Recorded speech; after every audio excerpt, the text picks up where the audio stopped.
So Eddie, obviously we're here to talk about EBI 3, but first I want to talk to you about your background. I didn't become aware of you until not too long ago. It seems like you've been competing a lot more, maybe more on the West Coast as well. When did you get your black belt? Who did you start with? Who are your main training partners, teachers? I actually started out on Long Island in New York under a small team called Texel. My instructor was Krishna Mirza, who bounced around a bit, but he's mostly a Sarah guy. I'm still good on good terms, train with him a lot. Good guy. Small team, but a lot of really good competitors came out of there. I don't know if you're familiar with John Sateva as well from Marcelo's. Mm-hmm. We came up together, same team on Long Island, and moved to the city. Oh, okay. So yeah, separate camps though. So. And when did you move over to Renzo's? I moved over to Renzo's about a year and a half, 2 years into my training or so. Yeah. Oh, okay. And when did you get your black belt? Mid-January, so like a few weeks ago. Okay, yeah. So you've been making your debut. Yeah, pretty recently. Yeah, so nice. You're like, oh, what's different since you got your black belt? Nothing. It was like a few weeks ago. Did you compete much in IBJJF tournaments before? No, actually, I've never done one of the large IBJJF tournaments. I've done like a Long Island Pride, which has IBJJF rules, but it's not really an IBJJF tournament. No, I've never competed in one. It seems like you're competing a lot more in no-gi. Is that your preference? Yes, it is. My original team came up no-gi as well. We did mostly that just because we were sort of a school club, so you just more convenient. Random bodies come in, hard to get them gis and stuff, but you get them shorts and a t-shirt, get them rolling. So it's sort of more of an art of the people, the no-gi approach. So, right. Yeah. In your match with Denny Prokopos at the Gracie Nationals, it seemed like you had a strict game plan and you stuck to it, and it was successful. Is leg locks your main focus when competing?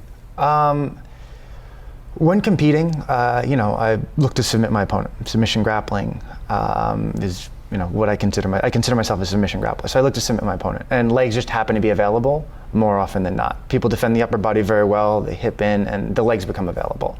So I'll take any submission I can, but legs tend to be more available, and I do consider myself a leg lock specialist. Like, I know leg locks fairly well. So yeah, it wasn't necessarily a sole focus. I'd take any submission I can get happily.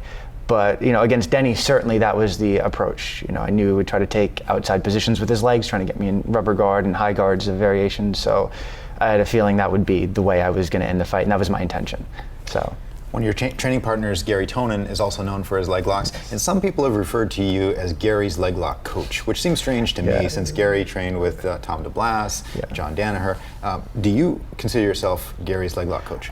Maybe in the very beginning when he first came to John, but no, we're training partners now. When he first came, he didn't have any leg locks, or significant leg locks at all. He came getting ready for ADCC his first time around. So he started studying some leg locks. He learned very, very quickly though. It was much easier to deal with leg locks before he learned them. Now he's a monster. He's definitely a complete leg locker and a complete grappler, in that sense. So. Is it just a coincidence that both of you focus on leg locks, or is that part of the culture now at Renzo Gracie's Academy? Yeah, it certainly is part of the culture. Leg locks are not discouraged in Danaher's class at all. They're not particularly encouraged. They're just submissions at submission. Leg locks are valid submissions. Reaping's never been disallowed. Heel hooks have never been frowned upon. And I think as soon as you remove those restrictions, the school will naturally gravitate towards those. People will gravitate towards those. Just because they are efficient and effective submissions. Easier to get to, legs are always available. You have to play guards differently. People don't play closed guard as often at Renzo Gracie Academy, very rarely, because of the threat of leg locks in the process of getting there. They don't play knee shield guards for the same reason. So all of a sudden there's this whole,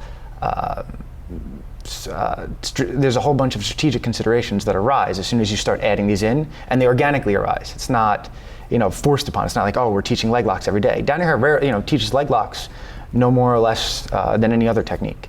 It's just that they are an effective and efficient submission. The legs tend to be very available. So yeah, I think the culture arises from that organically. Do you find that heel hooks are good for the average student, or are they too dangerous for the people who aren't really out there competing at these high-level events? That's a good question. And I think a large part of the perceived danger of heel hooks comes with people's lack of ability to apply them correctly.